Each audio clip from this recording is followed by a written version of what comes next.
नमस्कार।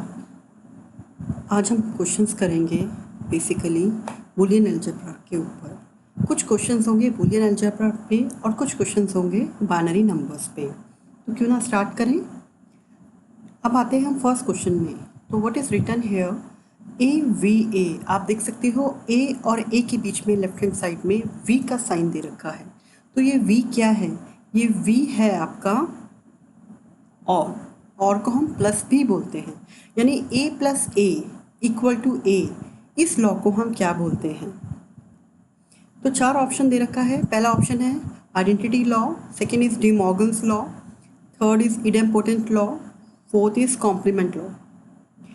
तो जब हम बात करते हैं ए वी ए यानी ए प्लस ए इक्वल टू ए की, तो ये आता है हमारा इडेम्पोटेंट लॉ में। इडेम्पोटेंट लॉ क्या कहता है? इडेम्पोटेंट लॉ कहता है कि A plus A equal to A या A dot A equal to A, यानी हमें लेफ्ट हैंड साइड में दोनों एक वेरिएबल मिल रहे हैं, चाहे वो ए प्लस ए हो चाहे वो ए डॉट ए हो। हमें दो बार मिल रहे हैं, लेकिन मिल तो हमें एक ही वेरिएबल है, ठीक है ना। तो लेफ्ट हैंड साइड में तो हमें एक वेरिएबल दो बार मिल रहा है, राइट हैंड साइड में उसी को आप श्रिंक करके एक बना दीजिए। जैसे ए प्लस ए है तो ए दो बार यूज़ हुआ है, राइट हैंड साइड में वो बेचारा एक हो गया, ठीक है ना। और ए डॉट ए यूज़ करा आपने लेफ्ट हैंड साइड में, वो किसके इक्वल हो गया? वो ए के इक्वल हो गया है। यानी दोनों में प्लस और डॉट आपने लगाया है, लेकिन क्या है, दो बार उनको लेफ्ट हैंड साइड में यूज़ करा है और राइट हैंड साइड में उनको सिंपल एक बार कर दिया है, ठीक है ना। इसका हम बोलते हैं इडेम्पोटेंट लॉ। तो ये तो हमारा हो गया, यानी फर्स्ट का आंसर क्या है? फर्स्ट का आंसर है सी। एक और बात, ए वी का जो सिंबल है वो हमेशा ध्यान रखना कि वो प्लस के लिए होता है। बहुत बार हमें प्लस और की जगह हमें सिंपली वी लिखा हुआ होता है and we get confuse that why do we use this we are using this V in place of or. Fine, इसकी जगह प्लस भी हो सकता है। तो A plus A equal to A या A dot A equal to A आपका idempotent law होता है। आपने कैसे पहचानना है? आपने लेफ्ट हैंड साइड में देखना है, ठीक है ना। एक ही वेरिएबल का यूज़ होगा, हम ए प्लस बी नहीं कह सकते इसमें। तो ये इडेम्पोटेंट लॉ हो ही नहीं सकता अगर मैं कहूँ ए प्लस बी। मैंने क्या कहा? मैंने कहा ए प्लस ए या A dot A, left hand side में दो बार एक वेरिएबल को ले लिया, उसको श्रिंक करके राइट साइड में डाल दिया, ठीक है ना। तो अब हम बात करते हैं वी का मतलब क्या है। सोल्यूशन में आते हैं। वी मीन्स और प्लस, और ये जो साइन आपको दिख रहा है दिस साइन, ये जो साइन है, ये साइन जो है इस एंड के लिए रिप्रेजेंट होता है। एंड को 99% डॉट से रिप्रेजेंट किया जाता है, बट कहीं कहीं पे ये जो साइन है एंड का, ये भी आपको देखने को मिलता है। तो यू मस्ट नो कि ये साइन हम क्यों यूज़ कर रहे हैं। ये साइन हम एंड के लिए यूज़ कर रहे हैं। एंड का मतलब सिंपली मल्टीप्लिकेशन होती है, उसका हम कॉन्सेप्ट लगा सकते हैं, ठीक है ना। तो पहला जो ऑप्शन था that was identity law. Identity law में भी एक ही वेरिएबल यूज़ होता है। कैसे? या तो होगा ए प्लस ज़ीरो आप करोगे तो आपको ए ही मिलेगा, ठीक है ना। या फिर ए डॉट वन करोगे तो भी आपको ए ही मिलेगा। तो ये जो लॉ होता है दिस इज आइडेंटिटी लॉ, ठीक है ना। देखिए A plus zero is equal to A हुआ। अब इस ए की जगह अगर मैं ज़ीरो डालूँ तो ज़ीरो प्लस ज़ीरो कितना होता है? ज़ीरो होता है, ठीक है ना। अब इस ए की जगह अगर मैं वन डालूँ तो वन प्लस ज़ीरो कितना होता है? वन होता है। तो यानी यहाँ पे मुझे ये वन मिला जो कि ए था, यहाँ पे मुझे ज़ीरो मिला जो कि ये वाला था जो कि ए था, मतलब, ठीक है ना। इसको हम आइडेंटिटी लॉ बोलते हैं। Now come to the B part which is De Morgan's law, and I told you that De Morgan's law is the most important. मतलब इन सब में सबसे इम्पॉर्टेंट कौन सा लॉ है? इन सब में सबसे इम्पॉर्टेंट आपका जो लॉ है that is De Morgan's law. तो डी मॉर्गन्स लॉ हम कैसे पहचानें? डी मॉर्गन्स लॉ हम पहचान सकते हैं ऐसे कि देखिए, आप यहाँ पे दे रखा है आपको ए प्लस बी का whole bar is equal to A bar dot B bar. तो हम पहले समझते हैं कि डी मॉर्गन्स लॉ में क्या है। डी मॉर्गन्स लॉ में हमेशा आपको दो वेरिएबल गिवन होते हैं, ए प्लस बी। मैं यहाँ पे ए प्लस ए का होल बार नहीं कर सकती। क्यों? क्योंकि अगर मैं ए प्लस ए का होल बार करूँगी तो इसका मतलब है कि मैं एक ही वेरिएबल को यूज़ कर रही हूँ, जबकि डी मॉर्गन्स लॉ कहता है कि आपको कम दो वेरिएबल लेने हैं, ठीक है ना। तो मैंने क्या लिया? मैंने लिया ए प्लस बी का होल बार। तो जब मैंने ए प्लस बी का होल बार लिया, ठीक है ना, मैंने ए प्लस बी का होल बार लिया, तो इसको मैं कैसे स्प्लिट करूँगी? अब राइट हैंड साइड में मुझे इसको स्प्लिट करना है, तो मैं इसको कैसे स्प्लिट करूँगी? मैं जो होल बार है उसको तोड़ दूंगी, यानी ए बार एज इट इज़ हो जाएगा, प्लस का मैं क्या करूँगी? डॉट ले लूँगी, और बी का क्या कर दूँगी? बी बार, ठीक है ना। लेफ्ट हैंड साइड में क्या था? कॉम्प्लीमेंट पूरी टर्म में था, राइट हैंड साइड में मुझे क्या करना है, एक एक टर्म में कॉम्प्लीमेंट लगाना है। यानी ये हो गया ए बार, प्लस का हो गया डॉट, और ये हो गया बी बार, ठीक है ना। अब सेकेंड पार्ट डी मॉर्गन से क्या कहता है कि पहले तो आपने प्लस के साथ यानी और के साथ यूज़ करा, अब आप एंड के साथ यूज़ करें और सेम ही होगा। कॉम्प्लीमेंट पूरे पे लग रहा है ए डॉट बी का होल कॉम्प्लीमेंट, तो इसको क्या करेंगे आप स्प्लिट कर देंगे, यानी ए बार हो गया, डॉट की जगह प्लस हो गया और यहाँ पे बी बार हो गया, ठीक है ना। तो डी मॉर्गन्स लॉ में 2 पार्ट होते हैं और आपको डी मॉर्गन्स लॉ आना ही चाहिए, क्योंकि कहीं कहीं पे क्वेश्चन आते हैं नेट में, केवी में, जहाँ पे आपको सिंप्लीफाई करने के लिए आता है, ठीक है ना। तो आपको कुछ लॉस पता होने चाहिए ताकि आप उसको सिंप्लीफाई कर सको, आप उसको सॉल्व कर सकें, ठीक है ना। तो डी मॉर्गन्स लॉ ये था। अब आप आइए कॉम्प्लीमेंट लॉ में। कॉम्प्लीमेंट लॉ क्या कहता है, तो और भी सिंपल है, वो कहता है ए प्लस ए बार, इसमें भी हम एक ही वेरिएबल का यूज़ करते हैं। ए प्लस ए बार का मतलब क्या है, ए प्लस ए बार का मतलब है अगर आपने ए की वैल्यू 0 रखी तो 0 प्लस कॉम्प्लीमेंट ए का क्या होगा 1, तो 0 प्लस 1 आपको क्या मिलेगा 1 मिलेगा, ठीक है ना। अब ए डॉट ए बार लिया तो ये ए अगर 1 है तो बार 0 हो जाएगा, आपको 0 मिलेगा, और अगर ये 0 है तो ऑटोमेटिकली आपको 0 ही मिलेगा, क्योंकि 0.1 आपका 0 ही होता है। तो कॉम्प्लीमेंट लॉ में हम लेते तो एक ही वेरिएबल हैं, लेकिन उसको एंड और के साथ यूज़ करते हैं उसका कॉम्प्लीमेंट बना के, ठीक है ना। तो ये है आपके लॉस। हमने कौन कौन से लॉस पढ़े, हमने आइडेंटिटी लॉ पढ़ा, हमने डी मॉर्गन्स लॉ पढ़ा, हमने इडेम्पोर्टेंट लॉ पढ़ा, हमने कॉम्प्लीमेंट लॉ पढ़ा, ठीक है ना। ये सारे बहुत सिंपल हैं। अगर मैं आपसे पूछूं कि इनमें से कौन सा लॉ है जो 2 वेरिएबल्स को लेता है, क्या आइडेंटिटी लॉ लेता है, बिल्कुल नहीं। क्या इडेम्पोर्टेंट लॉ लेता है, वो भी नहीं लेता है। कॉम्प्लीमेंट लॉ वो भी नहीं लेता है। केवल डी मॉर्गन्स है जिसमें हम ए प्लस बी देख रहे हैं, बाकी हमने सब में ए प्लस ए बार ये देखा है, ठीक है ना। अब ए बार ए का ही फॉर्म है, वो दूसरा वेरिएबल नहीं है, ठीक है। अच्छा, अब हम आते हैं दूसरे क्वेश्चन में, एंड दूसरे क्वेश्चन में क्या बोला जा रहा है, an example of binary number which is equal to its two's complement. So ठीक है, अब हम डिस्कस करते हैं यहाँ पे टूज कॉम्प्लीमेंट का, ठीक है ना। सबसे पहले आपको पता होना चाहिए, being a student of computer science, that binary number क्या होते हैं। बाइनरी नंबर आपके वो नंबर होते हैं जो 0 और 1 की फॉर्म में होते हैं, और आप जानते हो कि जो कंप्यूटर है बेसिकली उसके सबसे सिग्निफिकेंट नंबर 0 1 होता है, ठीक है ना। तो बाइनरी का मतलब होता है जिसका बेस 2 हो, यानी जो 2 नंबर से मिलके बना हो 0 और 1 से। तो हम पहचानते हैं, हमें 4 ऑप्शन गिवन हैं A B C D। तो A में हमें 1 1 0 0 दे रखा है, यानी 0 और 1 से बना है, ठीक है ना। तो B में भी, C में भी, D में भी, it means 4 binary numbers are given to us, और what we have to calculate it two's complement. तो पहले मैं बता दूं आपको कि जो 1's कॉम्प्लीमेंट है या 2's कॉम्प्लीमेंट है, this is very very important. और आप केवी की क्वेश्चंस अगर लगातार देखोगे, क्योंकि यहाँ हम बात करें इंपॉर्टेंट क्वेश्चंस की, चाहे वो नेट हो चाहे वो केवी हो। मैं मानती हूँ नेट का लेवल हाई है केवी से, बट बेसिक चीज़ें दोनों की कहीं ना कहीं सेम है। तो हम यहाँ बात करें 2's कॉम्प्लीमेंट की, ठीक है ना। तो 2's कॉम्प्लीमेंट से पहले आता है आपका 1's कॉम्प्लीमेंट। जैसे अगर आप बात करो, आप बिल्डिंग में चढ़ रहे हो, तो सपोज 4 सीढ़ियाँ हैं, तो आप पहली सीढ़ी में चढ़ोगे, फिर दूसरी सीढ़ी में चढ़ोगे। इन द सेम वे जब 2's कॉम्प्लीमेंट है तो पहले आपको 1's कॉम्प्लीमेंट करना पड़ेगा, तब आप 2's कॉम्प्लीमेंट करोगे और तब आप पहुँचोगे अपने आंसर्स पे, ठीक है ना।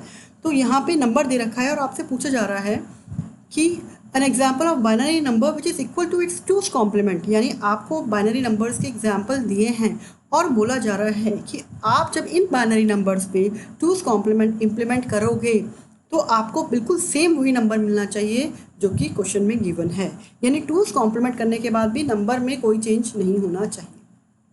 तो हम सबसे पहले पार्ट से स्टार्ट करते हैं। तो मैं आपको सिंपल बता देती हूँ कि 2's कॉम्प्लीमेंट करने के लिए सबसे पहले हमें 1's कॉम्प्लीमेंट करना पड़ता है।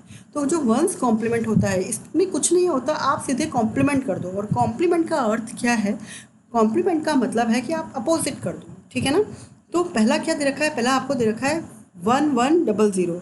जब आपको 1 1 0 0 दे रखा है, इसका मतलब क्या है, इसका मतलब है इसका कॉम्प्लीमेंट अगर आप करोगे, ठीक है ना। आपने क्या किया, इसका कॉम्प्लीमेंट किया, आपको क्या मिला, 1 का कॉम्प्लीमेंट 0, 1 का कॉम्प्लीमेंट 0, 0 का कॉम्प्लीमेंट 1, 0 का कॉम्प्लीमेंट 1, यानी ये जो हमें मिला है this is what, this is your first complement, ये 1 कॉम्प्लीमेंट है, ठीक है ना। अब सेकेंड स्टेप क्या होता है, 2's कॉम्प्लीमेंट। 2's कॉम्प्लीमेंट तभी निकलता है जब आप इस टर्म को जो आपको कॉम्प्लीमेंट करके मिली है उसमें आप 1 ऐड कर दो।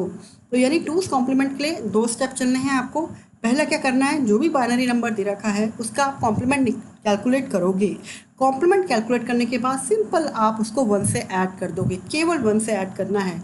1 से ऐड करने के बाद आपको जो भी नंबर मिलता है वो आपका 2's कॉम्प्लीमेंट होगा, ठीक है ना। और इसको कैलकुलेट करने के लिए आपको एक चीज़ ज़रूर पता होनी चाहिए कि जब आप 1 और 1 को करते हो, जब आप दो 1 और 1 लेते हो, ठीक है ना, आपने 1 और 1 लिया तो ये आपको 10 देता है, ठीक है ना, यानी 1 0 देता है। मैं केवल समझाने की पॉइंट ऑफ व्यू से आपको 10 बोल रही हूँ। 10 का मतलब है 1 0 विच इज़ बाइनरी, ठीक है ना। तो 1 1 हो गया तो आपको 0 मिला, ठीक है ना, क्योंकि मैंने कहा आपको 10 मिला। तो जब आपको 10 मिला तो इसका मतलब क्या है, आपने 0 यहाँ कर दिया और आपका 1 यहाँ कैरी चला गया, ठीक है ना। देखिए मैं दोबारा बोल रही हूँ, 1 1 का मतलब 10, आपको 10 मिला तो आपने 0 यहाँ ले कर दिया, 0 के बाद आपने 1 आप यहाँ ले गए। अब जब 1 यहाँ ले गए तो फिर 1 और 1 फिर से ये 10 हो गया, फिर आपने 0 यहाँ किया, फिर आप 1 यहाँ ले गए, अब 1 और 0 आपका 1 हो गया और 0 आपका 0 ही है।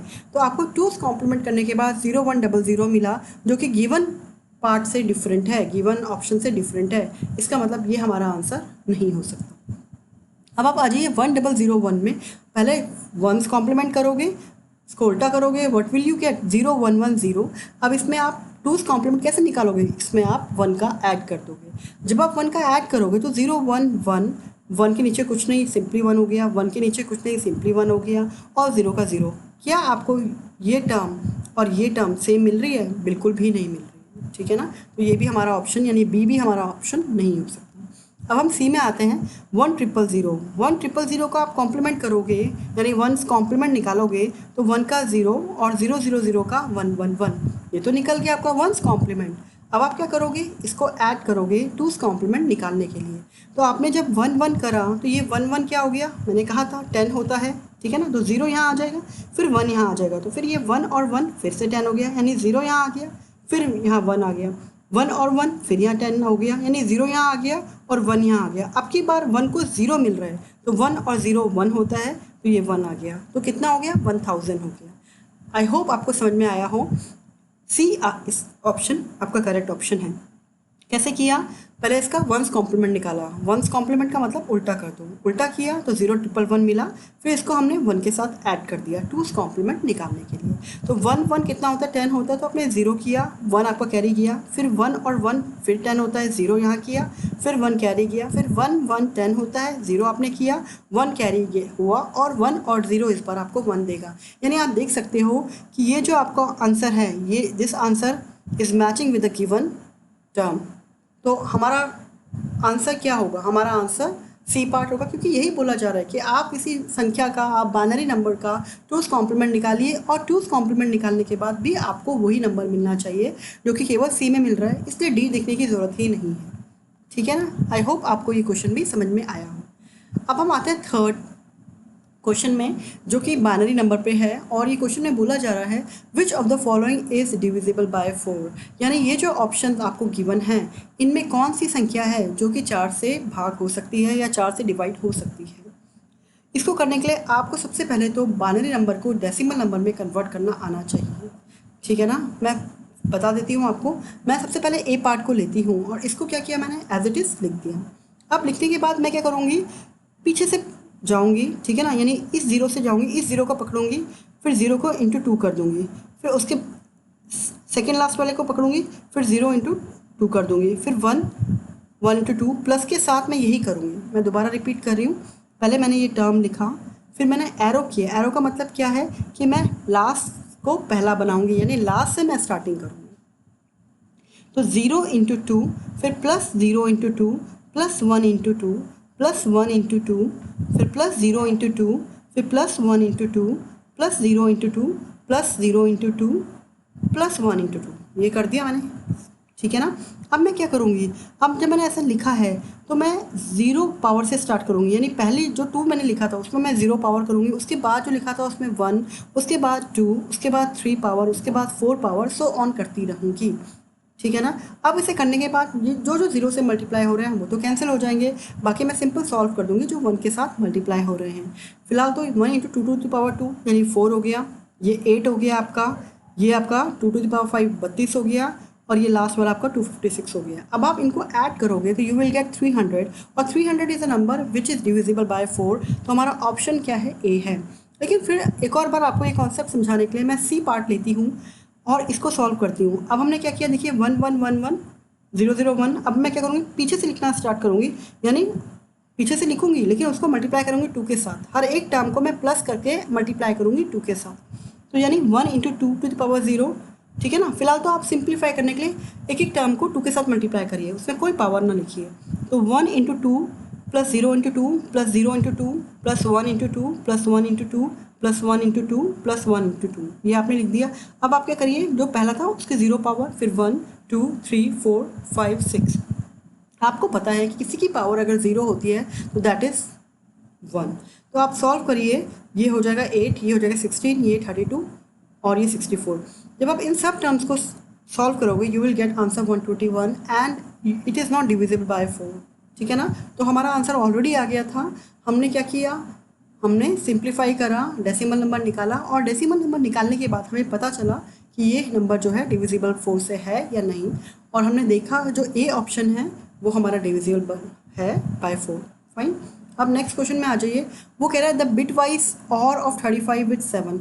35 you know that it is a decimal number, where 7 is also a decimal number. दोनों नंबर जो हमारे हैं डेसिमल है और इसमें हमें बिट वाइज और लगाना है, ठीक है ना। अब पहले हम इन्हें बाइनरी में कन्वर्ट करेंगे। बाइनरी में कन्वर्ट करने के लिए हम 35 को क्या करेंगे, 2 से डिवाइड करेंगे। ध्यान से देखिएगा, ठीक है ना, ध्यान से देखिएगा। यहाँ पे आएगा आपका रिमाइंडर, ठीक है ना। अब आपने क्या किया, 2 से डिवाइड किया 35 को, तो 2 17 टाइम्स जाएगा तो 34 हो जाएगा, ठीक है ना। 2 17 34, यानी बचा क्या, रिमाइंडर को आप यहाँ लिख दीजिए 1। फिर आपने फिर 2 से किया, 2 8 जा 16, यानी फिर रिमाइंडर आया 1, ठीक है ना। ये 1 हमारा फिर से रिमाइंडर आया, फिर 2, अब हमारा क्या आया, 2 8 जा 16, रिमाइंडर 1। अब ये 2 4 जा 8, इस बार रिमाइंडर 0, फिर 2 2 जा 4, फिर रिमाइंडर 0, फिर 2 1 जा 2, रिमाइंडर 0, ठीक है ना। अब हमें पता है कि इस 1 को हम 2 से डिवाइड नहीं कर सकते हैं, तो इसी वजह से क्या होगा, हमें ये 1 से स्टार्ट करना है, यानी 1 से लेके ये एरो बना रखा है, यानी 1 0 0 0 1 1, ये सारे टर्म मैं लूँगी, ठीक है ना। तो मैंने लिया, क्या लिया, 1 0 1 0 0 0 1 1, ये टर्म पूरी मैंने ले ली।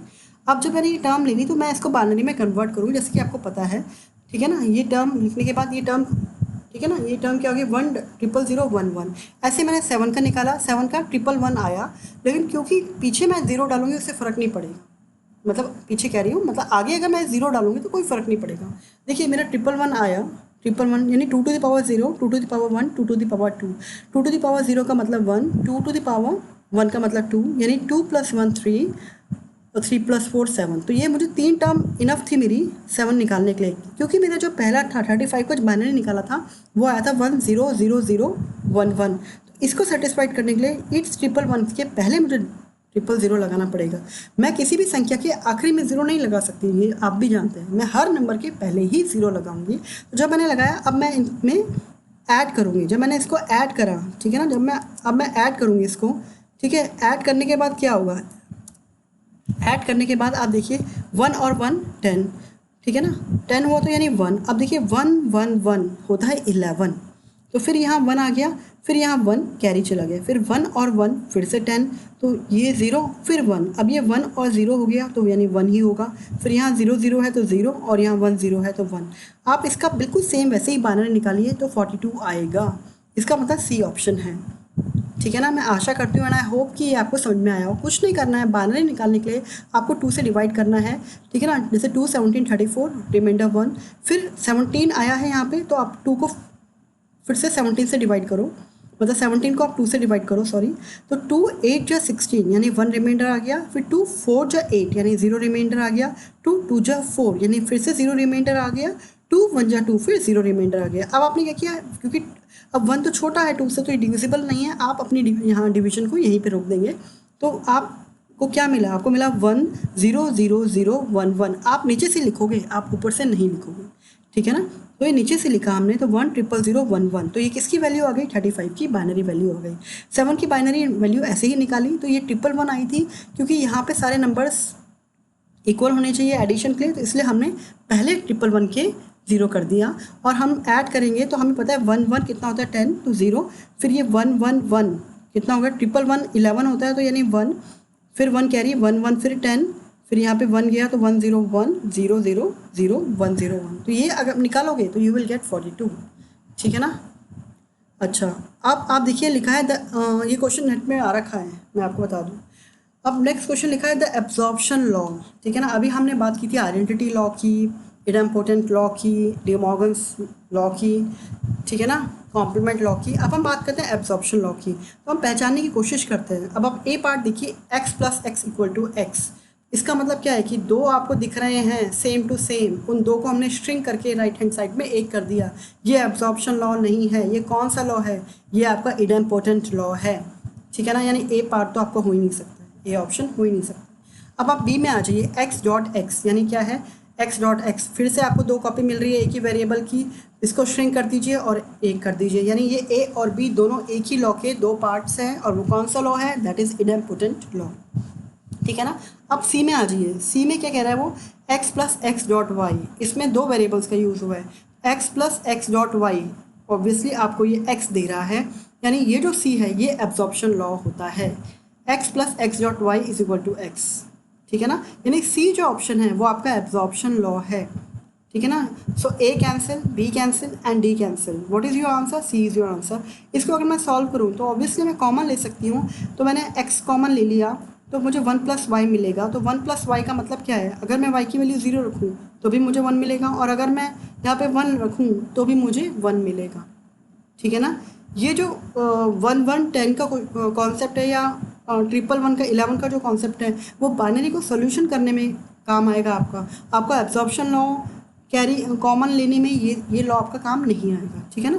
तो आप ऐसे नहीं बोल सकते 1 प्लस 1 मैम यहाँ पे आपका 11 वो 10 हो जाएगा, नहीं, 1 प्लस वाई का मतलब क्या है कि 1 प्लस 0 हुआ तो भी आपको यू विल गेट 0, और 1 प्लस 1 है तो भी आपको, मतलब 1 प्लस 0 है तो आपको 1 मिलेगा, 1 प्लस 1 है तो आपको 1 मिलेगा, तो श्योरिटी है कि आपको 1 ही मिलेगा। मैं दोबारा बोल रही हूँ, देखिए 1 प्लस वाई की वैल्यू अगर मैं 0 रखूँ तो 1 प्लस 0 कितना होता है, मुझे 1 मिलेगा, ठीक है ना। मैं क्योंकि मैंने थोड़ा सा गलत बोल दिया था तो मैं दोबारा रिपीट कर रही हूँ। फिर 1 प्लस 1 क्या होगा, मुझे 11, 1 प्लस 1 मुझे 10 नहीं मिलेगा, 1 प्लस 1 मुझे यहाँ पे 1 ही मिलेगा, तो इसलिए x डॉट 1 को मैं x भी लिख सकती हूँ। इस लॉ को हम एब्जॉर्प्शन लॉ बोलते हैं, और ये बहुत इंपॉर्टेंट है।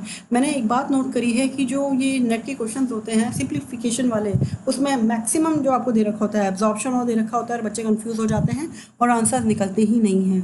तो ये मैंने वीडियो आप लोगों के लिए बनाई है, एंड आई होप ये सारे क्वेश्चन आपको समझ में आए होंगे। अगर आपको कहीं पर भी डाउट है तो प्लीज़ आस्क मी, और मेरी मेहनत जो भी मैं आपके लिए कर रही हूँ, मैं और वीडियोस भी आपके लिए लेकर आऊँगी, एंड मोस्ट इंपॉर्टेंट क्वेश्चंस लेकर आऊँगी। इस पहले वीडियो में अगर कोई कमी रह गई होगी तो please forgive me. Thank you.